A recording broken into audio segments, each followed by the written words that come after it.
ஒரு சட்டமன்றம் நடந்து கொண்டிருக்கும் போது அவசியம் இல்லாமல் அமைச்சர் பெருமக்களோ முதலமைச்சரோ வெளியில் நிகழ்ச்சிகள் போய் கலந்துக்க கூடாது. சட்டமன்றத்தில் தான் அங்கே அவைலபிளாக இருக்கணும்.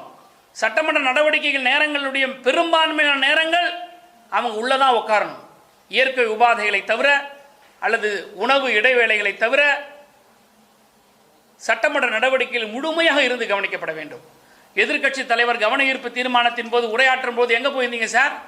சரி போனீங்க, போன இடத்துல பேசுனீங்களா? உங்களுக்காகவே ஒரு தொலைக்காட்சி நிறுவனம் வந்து ஒரு ப்ரொமோ ப்ரோக்ராம் நடந்தது 100 நாள். காசே இல்லாமல் மறைமுகமாக அவங்களுக்கு பணம் கொடுத்து, மறைமுகமாக நீங்கள் அவங்களுக்கு பணம் கொடுத்ததா எங்களுக்கு தகவல் கொடுத்து அவங்கள பில்டப் பண்ணுறதுக்காக 100 நாள் சாதனையை செய்கிறதுக்காக உங்களுக்கு ஒரு ப்ரொமோ பண்ணி ஒரு நிகழ்ச்சி நடத்தினாங்க. அங்கேயாவது போய் உங்கள் சாதனையை பேசுனீங்களா? முதலீட்டார் மாநாடு நடத்துனீங்க. முதலீட்டார் மாநாட்டில் பத்திரிகையாளர் உங்களை யாராவது அனுமதிச்சாங்களா? ஏன்னா குட்டு வெளிப்பட்டுரும். பத்திரிகையாளர் உள்ளே போனாங்கன்னா இன்வெஸ்டர்ஸ் யாராவது பேசுவாங்க. பேசும்போது இவங்கெல்லாம் உண்மையிலே இன்வெஸ்டர்ஸா இல்லை கோட்டு சூட்டு மாட்டுன்னு வந்து இன்வெஸ்டர்ஸான்றதை குட்டு வெளிப்பட்டுடும். அதுக்காக பத்திரிகையாளர் உள்ளே அனுப்பலை. சரி, பத்திரிகையாளர் உள்ளே அனுப்பலை, நீங்கள் என்ன பேசுனீங்க? நீங்கள் அங்கே உரையாற்றுனீங்களா? யாரை நம்பி வந்திருக்கிறாங்க? அங்கே முதலமைச்சர் நம்பி வந்திருக்கிறாங்க. முதலமைச்சருடைய பாலிசி என்ன, பார்வை என்ன, நோக்கம் என்ன, தொழில்துறையை பற்றி எண்ணம் என்ன, இதை பற்றிலாம் பேசினாதானே நம்பிக்கையோடு வந்து அவங்க வந்து உங்களிடத்துல முதலீடு செய்வாங்க. இது எதுவுமே கிடையாது. சினிமா படத்தில் நடிக்கிற மாதிரியே இன்னைக்கு ஆட்சியை நடிச்சுக்கிட்டு இருக்கீங்க. நான் ஒன்று கேட்குறேன், இந்த ஆட்சியாளர்களை பார்த்து நீங்கள் 100 நாளில் சாதித்தது என்ன அப்படின்னு ஒரு வீடியோ வெளியிடுறீங்க. எதையாவது ஒரு சாதனையை நீங்கள் வெளியிட்டீங்களா? இன்றைக்கி காலையிலேருந்து நான் பார்த்துக்கிட்டு இருக்கேன். நீங்கள் வந்து பதவியேற்பு விழாவில் பேசின பேச்சு, அங்கங்கே நீங்கள் விட்ட டைலாக்கு, இதையெல்லாம் தான் நீங்கள் செஞ்சீங்களே தவிர, அதை விட இன்னொரு முக்கியமான சாதனை என்னன்னா, விஜய்க்கே டஃப் கொடுத்துருக்குறாங்க நம்ம மந்திரிங்களாம்.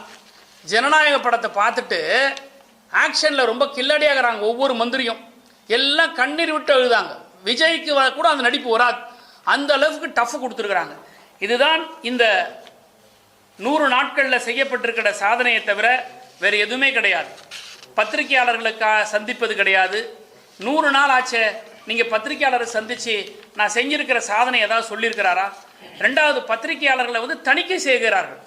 எந்த நிகழ்ச்சிக்கு வர வேண்டும், எந்த நிகழ்ச்சிக்கு வெளியே வைக்க வேண்டும் என்ற ஒரு கட்டுப்பாடு. இது அறிவிக்கப்படாத எமர்ஜென்சி. பத்திரிகையாளர்களுக்கான சுதந்திரத்தை இவங்க வந்து கொடுக்கவே இல்லை. இதை யாரும் கேட்கவும் மாட்டேன்றீங்க. யாராவது புறக்கணிக்கிறீங்களா முதலமைச்சருடைய நிகழ்ச்சியை? யாராவது அமைச்சர்களுடைய பேட்டியை புறக்கணிக்கிறீங்களா? கண்டென்ட்டுக்காக நீங்கள் போகிறீங்க, ரைட்டு, ரீல்ஸுக்காக போகிறீங்க. எவ்வளோ காலம் இப்படியே போக போகிறீங்க?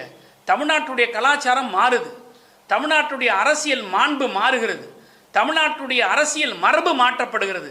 இதையெல்லாம் எதிர்க்கட்சியாக எங்களை போன்றவர்கள் மட்டும்தான் கேட்க வேண்டும் என்பது அல்ல. பத்திரிகை துறையாக இருக்கக்கூடிய உங்களுக்கும் அந்த பொறுப்பு இருக்கு, அந்த கடமை இருக்கு. அதனால தான் சொல்றேன், இந்த 100 நாள் வந்து இது வந்து சர்க்கஸ் சர்க்காரை தவிர மக்களுக்கான சர்க்கார் அல்ல. இந்த 100 நாளில் நாசமாகி வருகிற தமிழ்நாடு, நாசமாகும் தமிழ்நாடை தவிர இது நாளுக்கு நாள் முன்னேற்றம் அடைகிற இது தமிழ்நாடு கிடையாது. எனவே இந்த 100 நாள் நீங்கள் செய்யவில்லை என்றாலும் கூட அடுத்து வர காலங்களில் சட்டமன்றம் நடைபெற்று கொண்டிருக்கிறது. இந்த சட்டமன்றத்தில் அந்தந்த துறை அமைச்சர்கள் எழுந்து பதில் சொல்லணும். அந்தந்த கேள்விகளுக்கு அந்தந்த அமைச்சர்கள் பதில் சொல்லணும். அதை விட்டுட்டு நீ செஞ்சியா நான் செஞ்சியா அறவேக்காடு மந்திரிகளாக உட்காந்துருக்கிறாங்க. தயவு செய்து நான் சொல்றதுக்கு இது மன்னிக்கணும். சுத்த அறவேக்காட்டு அமைச்சர்கள் எந்த கேள்விக்கு எப்படி பதில் சொல்லணும்னு தெரியாம பேசிக்கிட்டு இருக்காங்க. ஒரு ஆதவர்ஜினார் ஒரு அமைச்சர், அரசியலும் தெரியல, ஆட்சியில் இருக்கக்கூடிய அதிகாரத்தை பற்றியும் தெரியல. நாடாளுமன்றத்தில் வந்து நீட் மசோதாவை திராவிட முன்னேற்ற கழகத்தை சேர்ந்த காந்தி செல்வன் அமைச்சர் வந்து சட்ட முன்வடிவை தாக்கல் செய்தாருன்னு ஒரு வடிகட்டுன பொய்ய சொல்றார். உங்களுக்கு தான் அரசியல் அறிவு இருக்கா?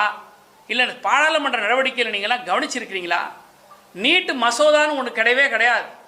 மெடிக்கல் கவுன்சில் ஆஃப் இந்தியாவுடைய நோட்டிஃபிகேஷன், அந்த நோட்டிஃபிகேஷன் அறிவிச்சுட்டு விட்டதே தவிர மெடிக்கல் கவுன்சில் ஆஃப் இந்தியா எந்த நாடாளுமன்றத்தில் யாரும் சட்ட முன்வடிவை கொண்டாந்தாலும் அங்கே சப்மிட் பண்ணவே இல்லை. இது அடிப்படை புரிதல் கூட இல்லாமல் அறவேக்காட்டு அமைச்சர்கள் தான் இன்றைக்கி இருக்கிறாங்க. இன்றைக்கி சட்டமன்ற பேரவை நடவடிக்கைகளை வந்து லைவ் போடுறீங்க, போடுங்க, நல்லா எக்ஸ்போஸ் ஆக போகிறீங்க. நீங்கள் தான் இந்த கூட்டத்தொடர் முடிஞ்ச பிறகு கோமாளிகள் கூடாரம் அப்படின்னு தான் வருமே தவிர சட்டமன்றத்தில் ஆக்கப்பூர்வமான எந்த ஒரு கேள்விக்கும் பதில் அளித்ததாக இருக்கவே இருக்காது. அதனால தான் சொல்கிறோம், திராவிட முன்னேற்ற கழகம் திரும்ப திரும்ப சொல்வது என்னன்னா, இந்த 100 நாளில் நீங்கள் செஞ்சதெல்லாம் சட்டம் ஒழுங்கு சந்தி சிரிச்சிருக்குது. போதைப் பொருள் அதிகமாக நடமாடுகிறது.